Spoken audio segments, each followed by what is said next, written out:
Bueno, hoy vamos a empezar otra teórica que es sobre el citoesqueleto. Bueno, como ustedes saben, las células tienen que ser capaces de rearreglar sus componentes internos a medida que se dividen y también ser capaces de adaptarse a distintas circunstancias. Y esas funciones, digamos, de adaptación y las funciones de adaptación espacial y mecánica van a depender de un sistema de filamentos llamado citoesqueleto. Básicamente, a grandes rasgos, seguramente ustedes ya conocen cuáles son las funciones del citoesqueleto, pero bueno, las vamos a repasar y las vamos a ir viendo después a medida de que transcurra la teórica, ¿sí? Pero bueno, el citoesqueleto entonces es capaz de separar los cromosomas durante la mitosis y luego dividir a la célula en dos. Controla y guía el tráfico intracelular de organelas, proporciona las uniones mecánicas que le permiten a las células soportar las tensiones sin desgarrarse y permite que algunas células como el esperma naden y otras como los fibroblastos puedan moverse a través de distintas superficies. Y también provee la maquinaria para que las células musculares se puedan contraer y las neuronas, por ejemplo, puedan extender sus axones y dendritas todo lo que necesiten. Bueno, el citoesqueleto va a estar formado por 3 filamentos proteicos distintos y además por proteínas accesorias. Estos filamentos proteicos van a ser filamentos de actina, filamentos que son microtúbulos y los filamentos intermedios. Los filamentos de actina van a determinar la forma de la superficie celular y son necesarios para el movimiento celular. Los microtúbulos van a determinar la posición de las organelas, ¿no? Van a participar mucho en el transporte intracelular de organelas y van a ser los que formen el uso mitótico durante la división celular. Y los filamentos intermedios son los que proveen la resistencia mecánica. Y las proteínas accesorias son esenciales para muchas cosas, para controlar el ensamblado de los filamentos del citoesqueleto entre sí y también para la interacción del citoesqueleto con otros componentes celulares. Y son las responsables de convertir, digamos, estas señales extracelulares en respuestas concretas del citoesqueleto, ¿no? Y dentro de este gran grupo de proteínas accesorias va a haber algunas que van a ayudar a que se formen estos filamentos y va a haber otras como por ejemplo las proteínas motoras que van a ser las encargadas de eso, ¿no? Mover organelas de un lugar al otro o proteínas de un lugar a otro dentro de la célula. Bueno, la actina en general se encuentra por debajo de la membrana plasmática, brindando la forma y soporte a la bicapa lipídica. Forma muchos tipos de proyecciones en la superficie, algunos que son más flexibles como los lamelipodios y los filopodios y otras más rígidas como las microvellosidades en el intestino. Acá se muestra, hay una imagen tomada con un microscopio de fluorescencia en donde se ve una célula teñida, digamos, donde tiene teñida el núcleo en azul y se pueden ver, es una inmuno, digamos, ¿no? Y donde se pueden ver los filamentos de actina. La verdad que todas las fotos o sea, todas las inmunos contra proteínas del citoesqueleto son hermosas, ¿no? Entonces uno acá puede ver bien cómo se distribuyen estos filamentos de actina en la célula. Bueno, los microtúbulos se los encuentra en el citoplasma y se van a extender desde cerca del núcleo a la periferia y tienen la habilidad de rearreglarse rápidamente para formar el uso mitótico y mantener a los cromosomas, digamos, ahí en el centro antes de que se divida, digamos, la célula. Pero también puede formar otro tipo de estructuras como cilias y bueno, digamos, a través de todos estos filamentos de microtúbulos se van a realizar este transporte de materiales, o sea, de organelas y de proteínas, de un lugar a otro de la célula. Y los filamentos intermedios se van a alinear dentro de la cara interna de la envoltura nuclear, formando como una caja protectora para el DNA. Y en el citoplasma se entrecruzan formando una estructura tipo cable que puede mantener dos células epiteliales juntas o pueden en general formar estructuras más rígidas, ¿no? Como el pelo o las uñas. Bueno, como decimos, digamos, una célula debe poder reorganizarse estructuralmente rápido y desensamblar los filamentos en un sitio y reensamblar los filamentos en otro. Por ejemplo, cuando esto se ve muy bien, cuando una célula, digamos, se va a dividir, ¿sí? Una célula, antes de dividirse, se encuentra desplegada en esta forma, sin embargo, en la interfase ya encontramos todo su citoesqueleto readaptado, ¿sí? O reorganizado de otra manera.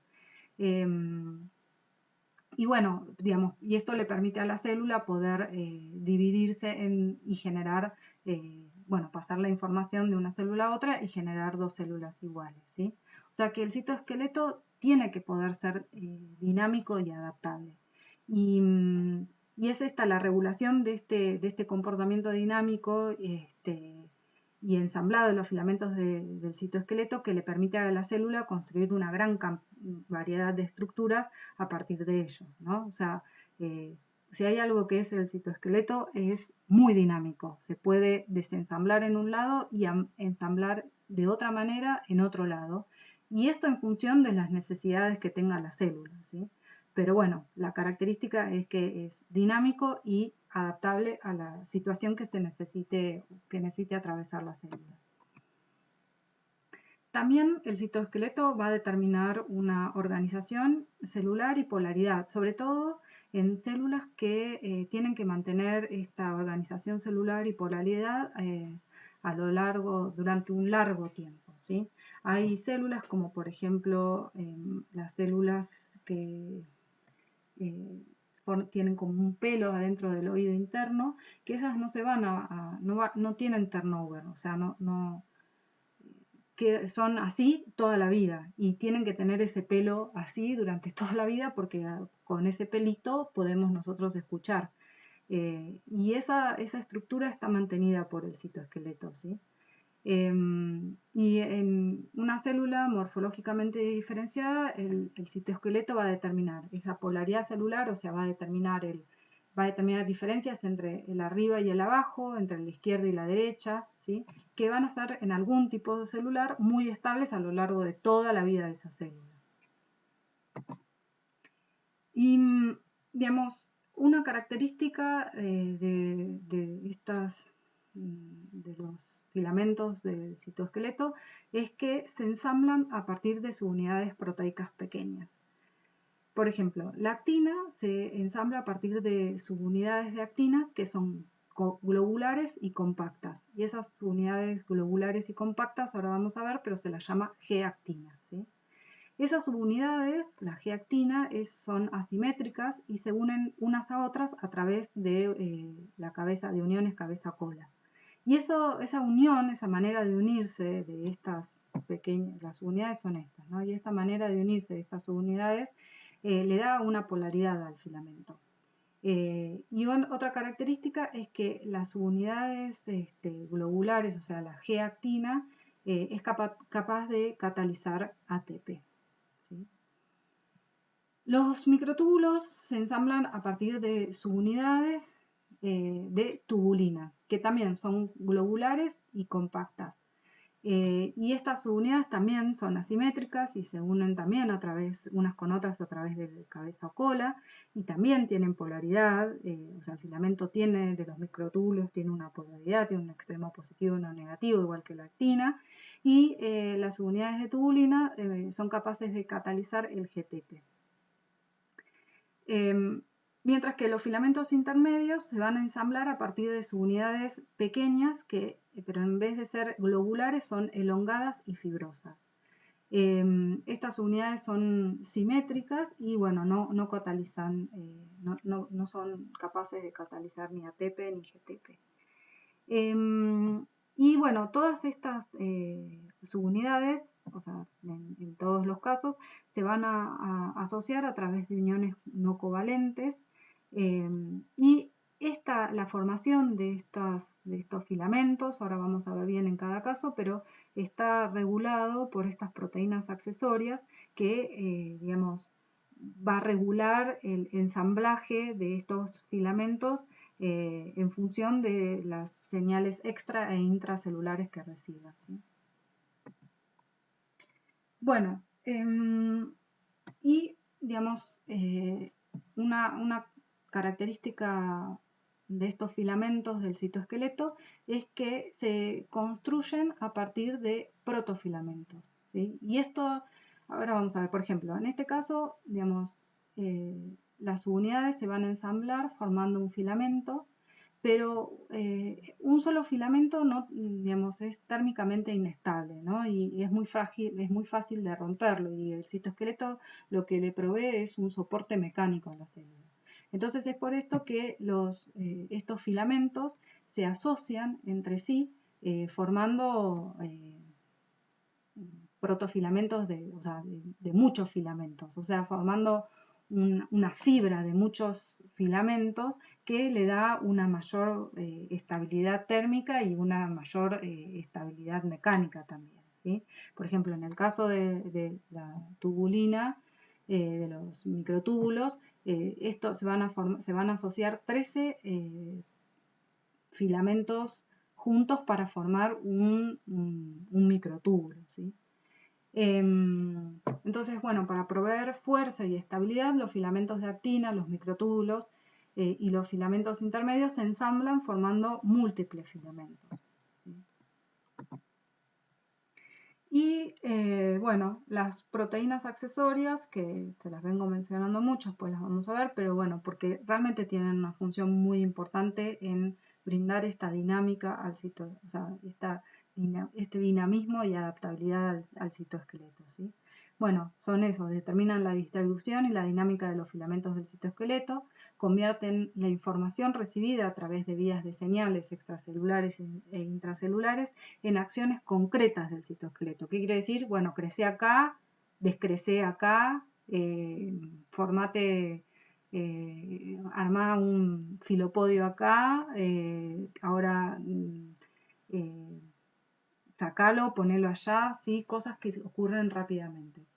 Bueno, y regulan los sitios de ensamblado de los nuevos filamentos, la velocidad de desensamblado y básicamente eso, ¿no? Regulan la estructura del citoesqueleto. Dentro de estas proteínas accesorias están las proteínas motoras, como por ejemplo las quinesinas, dinaminas, que después las vamos a ver, que son las encargadas de mover distintos tipos de proteínas de un lado al otro. Estas proteínas motoras se unen a los filamentos del citoesqueleto y se mueven a lo largo de eso como si fueran vías, como si fueran calles, ¿sí? Y transportan vesículas, organelas a su lugar apropiado, por ejemplo, mitocondrias, ¿sí? Imagínense que una neurona es muy larga y tiene que también poder ser capaz de llevar las mitocondrias desde, no sé, el soma hasta el extremo donde se produce la sinapsis. Entonces, bueno, todo ese transporte está mediado por estas proteínas motoras a lo largo de los microtúbulos. Bueno, entonces, la actina, dijimos que los monómeros de actina se llaman actina globular o G-actina. La actina es un polipéptido formado por 375 aminoácidos, cuya secuencia está muy conservada entre eucariotas. Acá se ve un esquema de la molécula de actina y se ve que es capaz de unir una molécula de ATP en su interior, ¿sí? En vertebrados hay 3 isoformas distintas de actina, actina alfa, beta y gamma, en donde la subunidad alfa se expresa solo en músculo, mientras que las unidades beta y gamma en todas las células que no son, se expresan en todas las células que no son musculares, ¿sí? Bueno, las subunidades de actina, los monómeros de actina, se van a ensamblar, dijimos, en forma cabeza o cola.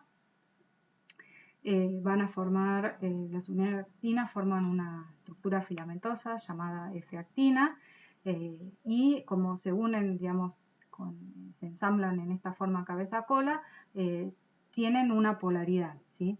Tienen un extremo de crecimiento lento, o tienen un extremo de menos y un extremo más. El extremo menos se le dice que es un extremo en punta y tiene un crecimiento lento, y el extremo más tiene, se le dice barbed end o extremo con púas, y tiene un crecimiento rápido. Y bueno, las unidades en general se van a unir ubicando el sitio de unión a la tepe mirando hacia el extremo negativo. Y esto es lo que va a determinar esta polaridad del filamento. Bueno, la célula va a regular, dijimos que su forma y su movimiento mediante la regulación de la formación de estos filamentos de actina. Y el proceso por el cual se forman estos filamentos de actina se llama nucleación. ¿Y cómo ocurre este proceso? Bueno, digamos, primero, ante todo, les quiero decir que, bueno, estos mecanismos de nucleación o, bueno, de formación de los filamentos de actina se estudian bastante, en general se estudian in vitro, en donde se agregan las subunidades, concentraciones de subunidades de actina libre, y se estudia la velocidad de elongación del filamento, ¿sí? Bueno, y lo que se vio es que las subunidades de actina pueden ensamblarse espontáneamente, pero son inestables y se ensamblan y se desensamblan rápido. Para que se formen nuevos filamentos de actina, las subunidades primero deben ensamblarse formando como unos agregados iniciales o unos oligómeros que se van a estabilizar por múltiples contactos entre las subunidades, ¿sí? O sea que va a haber como una fase lag de crecimiento que va a estar determinada por la formación de estos oligómeros, ¿sí? En donde se van a estabilizar las uniones entre las subunidades de actina hasta que se estabilizan bien, y bueno, luego va a haber una fase de crecimiento o de elongación en donde se van a ir incorporando subunidades de actina y el polímero va a ir creciendo, ¿sí? Hasta llegar, digamos, a una fase en donde, una fase de equilibrio, ¿sí? En donde, donde el polímero, digamos, ya no va a ni crecer ni achicarse, ni descrecer, no sé cómo se dice, de polimerizar. O sea, es una fase de equilibrio, ¿sí? Y la concentración, digamos, de monómeros y la concentración de monómeros en donde se alcanza este estado de equilibrio se llama la concentración crítica, ¿sí? Y en esta es la concentración, digamos, a la cual, digamos, ya ni se agrega ni se saca unidades de monómeros de actina, ¿sí?